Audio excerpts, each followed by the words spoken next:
Hey man, happy Easter. Have you gone out and bought loads of chocolate eggs? Do you know I'm not a chocolate person at all, Mel? No Okay. chocolate, no eggs, nothing for Yeah, Easter this time. that's just another one of the very, very weird things about you. Although, to be fair, I've been to the bakery and that's going to be Ooh, my treat. Hot hot cross. cross buns. Happy Easter, everybody. Now let's get on with the show.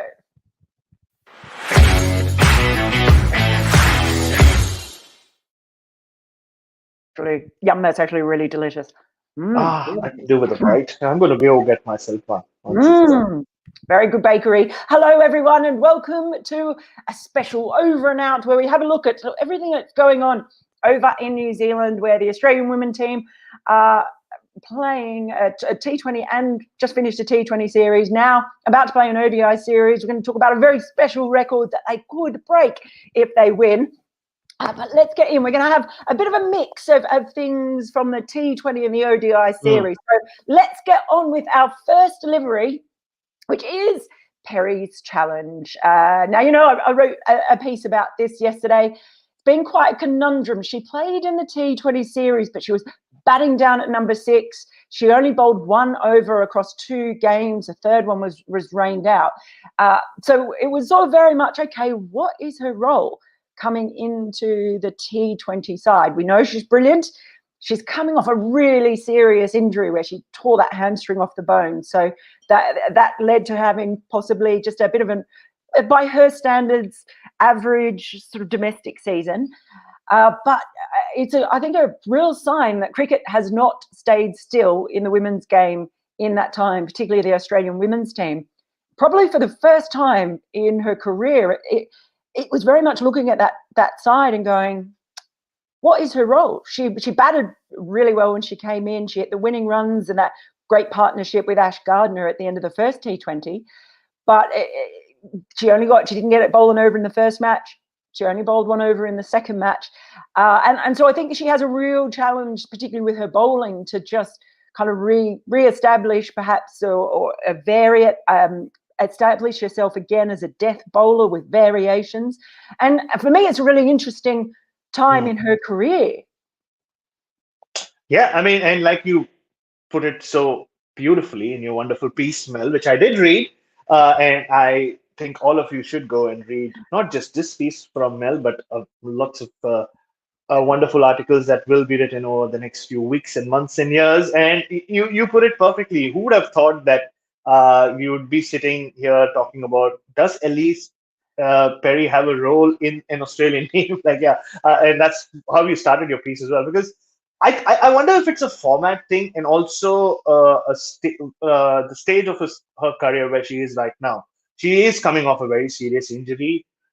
So has she reached a point in her career where she plays more as a batsman, especially in T20 cricket, and is used as an X factor bowler? And she can be an X factor bowler. I mean, we've seen it so many times. She is a big match player. She'll come, and a big moment player. She comes and does something when the team really needs it. So you can have players of that nature in T20 cricket. And maybe T20 has never been her best format. I mean, we're talking about uh, arguably the most influential women's cricketer in this generation, maybe in the last 15 years. So it's difficult to say that a format is not her format. But if you compare her performances and just how comfortable she looks in one-day cricket or even in Test cricket, when Australia do play Test cricket, it just feels like the game is she's kind of playing catch up in a way, as a bowler and as a batter. Her tempo with her batting, like you wrote in your piece, hasn't come under question, but people are like, yeah, I mean, like, does she have the power game towards the end to, uh, you know, uh, play that role? She has tried opening in the past as well in the WBBL. So I don't know. In my book, maybe that's the best role, but like, Australia is so spoiled for talent with their batting at the top of the order. She can't fit in right now. So it's interesting to see how her career in T20 cricket progresses, but. Yeah, but you just know with her that there's a lot more to come of her. Maybe this is a good thing for her. Maybe we'll see her find a niche which she hasn't so far, which is kind of strange to say with Ellyse Perry.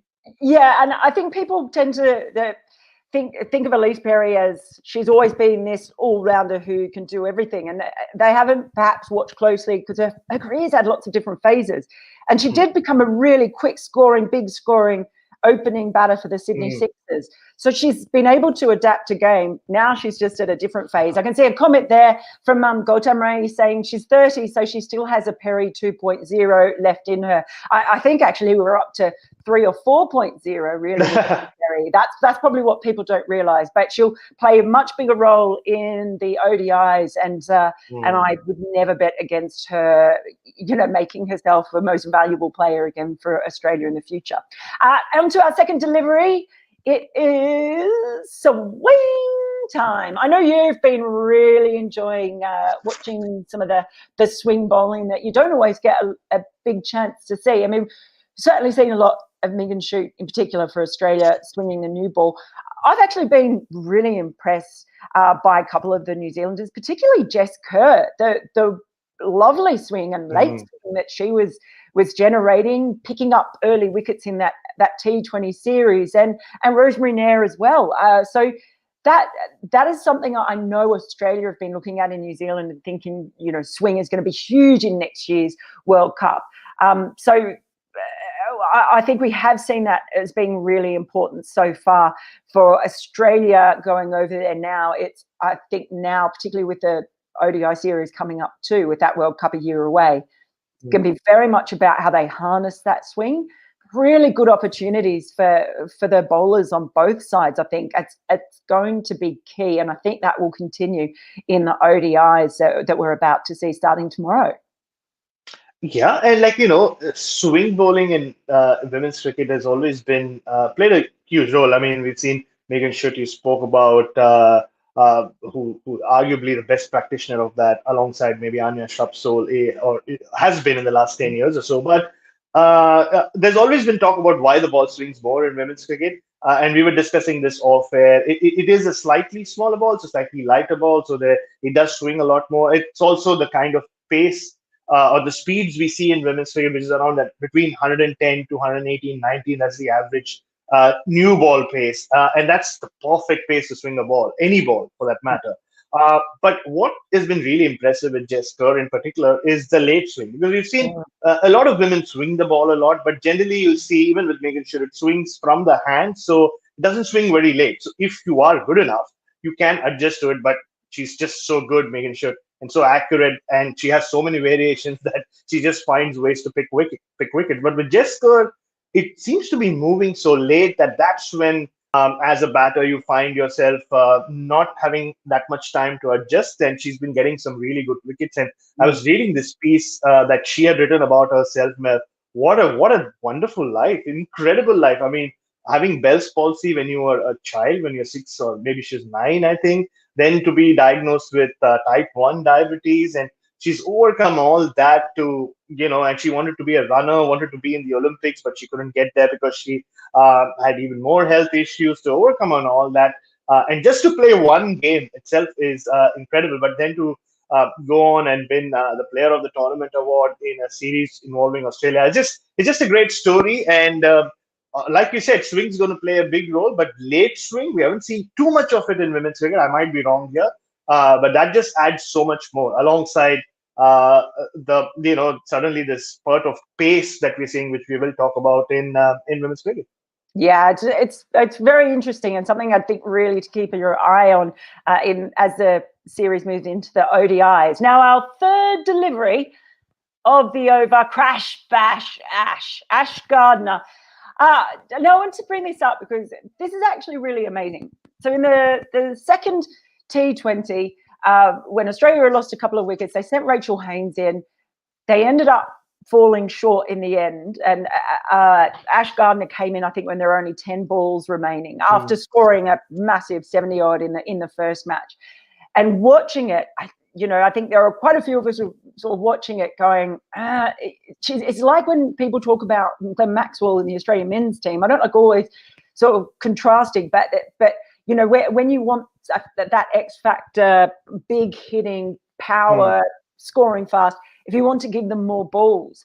And even with Joss Butler as well in the England side, that same kind of thing. And we saw that with Ash Gardner. What I thought was really amazing is I asked Meg Lanning about it after the game, and she kind of acknowledged that something, or I think it might have been after the third T20, she acknowledged that was something they'd discussed. And Matthew Mott spoke to the media this morning, the coach of Australia, and he basically admitted, he said they got it wrong, they missed a trick at that point. And if it would have been an over later, they would have pulled the trigger, as he put it, the Ash Gardner trigger, the sharpshooter. And because it didn't happen then, and they didn't lose the wickets afterwards, that she didn't get out there. So refreshing to hear a captain and a coach come out and be really honest, saying, yeah, you know what, we got that tactic wrong. So we've talked about how we're going to sort of have to have a look at that, because sometimes you do get it wrong. And it was so refreshing. It wasn't, oh no, we did the right things, we just didn't execute our plans properly, or blah blah blah. It was brilliant, and long may that happen. I would love to see every team in the world show that kind of honesty and be confident and comfortable within themselves to do it and say, yeah, we kind of got that one wrong. Mel, firstly, I'll be honest, I haven't covered as much women's cricket as you have, but the amount of women's cricket I have covered, I have seen that there is a lot more honesty, and both captains, coaches, players are a lot more candid when it comes to speaking to the press than in men's cricket. I don't know, maybe the scope's different, or maybe I have no idea. I'm sure you have a better explanation for that. But yeah, I mean, Ash Gardner, Glenn Maxwell is a good comparison, purely because she can change the game, and she. Correct me if I'm wrong, but she's one of the cleanest strikers in women's cricket. I mean, she hit some big sixes, some big blows, and we saw that in the first T20 when Australia slipped a little against the new ball, and then overcame that, and she played the finishing role. So yeah, I mean, she could be that dangerous floater in that side, especially in T20 cricket. It's a role that she has played, but you spoke earlier about the left-right combination and how Australia like to maintain it, and you look at Rachel Haynes. She's again another batter who likes to kind of get in, and then she plays a few shots. So and it's good to hear that they acknowledge the fact that they got it wrong. But you're always going to either get it wrong or either get it right with players like Ash Gardner or Glenn Maxwell, because you just don't know. You just don't know. It could just be a case of 3 or 4 balls where they change the game. So there's always this talk in T20 cricket. Also, players, batters or batsmen of that quality should be given as many balls as possible. We've seen it with Andre Russell as well, but it doesn't work quite like that. With those guys, those kind of batters, you need to know when to send them in. And like I said, it's always like touch and go. So, but yeah, she's a great talent. And just to come back to a comment I just saw from Shagnik, who says Bell's palsy is not as dangerous as it sounds. The only thing with Jess Kerr is she didn't recover from it in her childhood. I think even in her late teens, she was still wearing an eye patch and playing football. So I think she still hasn't completely overcome it, and that's why, it's out there. Just Google Jess Kerr, and it's a really nice piece. But Ash Gardner, again, one of those cricketers you just want to watch. Like, you never know what she's going to produce. Okay, let's keep it moving along. We're only 3 balls in, so we've got our 4th delivery coming up, which is Rishabh Pant, the Katie Martin of men's cricket. This is in there for you. I did this specifically for you. Take it away, Bharath. We've heard so much about Rishabh Pant in the last 3 or 4 months, not just for what he does in front of the stumps, but he's so entertaining. He sings songs about Spider-Man and all that. But I still think he has a long way to go before he can call himself the Katie Martin of wicket keeping. In terms of the verbals, I mean, she's very good behind the stumps as well with the gloves, but she's so entertaining, and I loved it when they had her mic'd up, and one of the commentators went like, "Oh, Katie, it's good to have you," and she was like, "Yeah, because you couldn't find anyone else." And I know, yeah, so don't expect too much from me. But even she's been around for such a long time, but I discovered her verbal skills during New Zealand's tour of Australia last year, the New Zealand women's tour, where she was just fantastic. Even like the banter she has with her own players, I really find her very, very entertaining, and she's a useful cricketer as well. I mean, she bats like a wicketkeeper, doesn't she? She's pugnacious. She's like, doesn't give up. She'll hurt you with shots, and she hits areas of the ground that you don't expect from most batters. So yeah, I just love watching her and just the enjoyment factor that she brings to cricket. It is her second coming of sorts, isn't it? Like she was gone for 4 or 5 years. She's come back and looks like she's going to be around for a while. Yeah. I just noticed a nice comment there from Gautam Ray saying James Neesham is the Katie Martin of men's cricket. I can see that. That's a fair point too. She doesn't howl as much as Rishabh. That's all I will say. So moving along to the next delivery of our over, and it's testing New Zealand's depth. So unfortunately for New Zealand, Sophie Devine, they're talking about fatigue. So she's out. She's gone home. She's not playing in the ODI series, which is a massive blow for a New Zealand side that also doesn't have Susie Bates. And also we find that Frankie Mackay, who was the real hero for them in that win, playing on a busted calf. Well, that calf injury means that she won't be taking part in the ODI series either. They do get Leah Tahuhu back, which is a real bonus to have her experience and pace as well in there. But it really does show you, while it's great for them to be able to have some of these other players who are coming into the side, there's a real difference. And it's not just New Zealand, it's Australia and the rest of the world. Just the amount of depth there is in the Australian side. And this for New Zealand, this is a real test for them as far as the depth of players that they have underneath that sort of top 10 or 11, particularly players that you see all the time. Could be a good thing for them a year up from the World Cup to at least see these other players and how they go against Australia. Yeah, I mean, we just spoke about Katie Martin coming back in her mid-30s after a 5-year break from the game while she was away. So while it's a good thing for her, does it really show the depth of talent there? Maybe not. And I remember last year going to New Zealand, Mel, for the Indian men's tour of New Zealand. And at the same time, New Zealand women were playing a series against South Africa. And I was honestly shocked to hear that. And this is well before the COVID pandemic and all that, that they hadn't played an international match for any format for a year.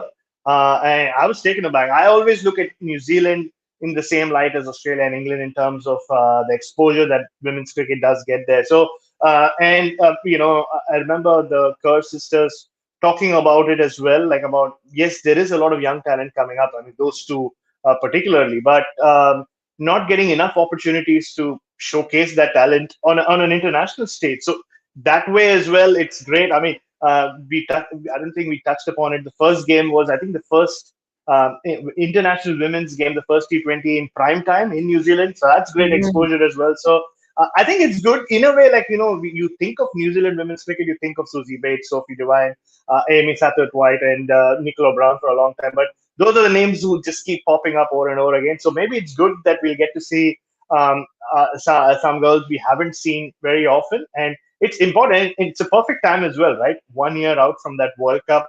Maybe they'll find a couple of women who could be their X Factor players, because Susie Bates and Sophie Devine, hopefully she overcomes whatever she is going through right now, and they will come back. They will form the backbone. But yeah, this is a great opportunity, I think, especially against Australia. Yeah, absolutely. I see a little question from I Am Faded. Do you feel Ellyse Perrys is the biggest all-rounder of women's cricket all time?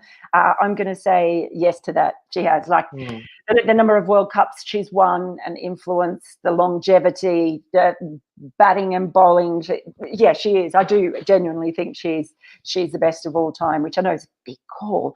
Now, our final delivery of the over is the big record. I mean, this is amazing. Ricky Ponting's ODI team in 2003, they got to 20. Hang on, is it 21 or 22? Now I'm getting 20, myself. 20. I think it's 21. Maybe corrected. Don't worry about it in the comments. I've been having those numbers in my head. They had the longest winning streak in ODI history. If Australia wins its first ODI of the Rose Bowl series, and Meg Lanning's team will break that record that stood for 18 years. And it's one where they first won back in New Zealand, in India, when they beat them there 3 years ago. It kind of shows just they don't play enough one-day cricket generally. But the longevity, and a lot of that, stems from that in 2017 when they lost that semi-final against India. Harmanpreet Kaur went absolutely bonkers. that was a huge moment for the Australian team. They went away from that and they really had a hard look at themselves and then just embarked on this crazy winning streak. And the scary thing is, look, they may lose tomorrow. They may lose the second or third ODI, but they're so good and they have so much investment behind them, WBBL, WNCL, all the high performance, the coaches that they have. You could see them extending this winning streak. I certainly could for a long time. So I kind of want someone to beat them at some point soon. I want to see that, a bit of an equilibrium in there. But it's a fantastic record that they've already achieved by equaling Ricky Ponting's side. Yeah. And if they break it, well, they stand out there alone, and they should be incredibly proud of that. And the most important word that you just used there was longevity, Mel. Like, I'm sure the Ricky Ponting's team did it in a space of definitely it didn't take them nearly 3.5 years to play T21 ODIs to start with.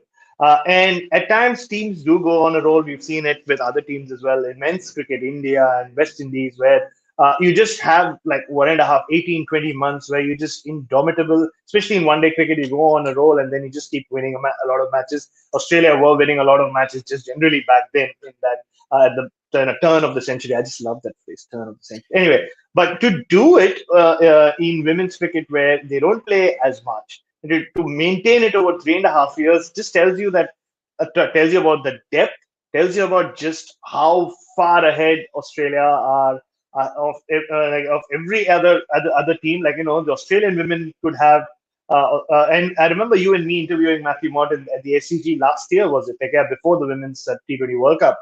And they could easily have Australia and then Australia A and still be very competitive, and Australia then have a big gap between Australia A and the rest of the teams in women's ODI cricket. They've just been that good, and it's like you said, they can maintain it for a long time purely because look at the talent that's just coming through. We haven't spoken about Meg Lanning or Darcy Brown. The first overs they bowled, you said, that first impression, you're like, wow, I want to see more of this. So talent just coming through, and they still have the likes of Perry and Healy and Rachel Haynes maybe getting on a bit, but they're all still at the peak of their prowess. That Mooney is now another star. So it's just a great run, and I don't want it to end anytime soon because I want them to go, not just go one past Ricky Ponting, but many past Ricky Ponting, so that they set the record like Melinda Clark did all those years ago, where it takes men's cricket a long time, or any other team for that matter, to catch up to them. Yeah, I see a comment there from Rahul Nutaki saying this Australian women's setup has the kind of depth that India men have. They can make 3 very strong teams. You could put an Australia A team in a World Cup and they would be very successful. So that's great. Look, really appreciate all the comments coming in on that. Yeah, thanks guys so much. I know you want to see more women's cricket coming and talked about and covered. So the more you can support us in doing this, the better it is. We love your interest. Exactly. And we are going to have lots of things coming up. We won't spam your timelines, but please do hit subscribe, get those notifications, and we'll have more coming up for you in the coming weeks on this series and on that other sort of T20 series that might be happening in India soon. Until then, it's a happy Easter to you all, and we'll see you next time. Over and out.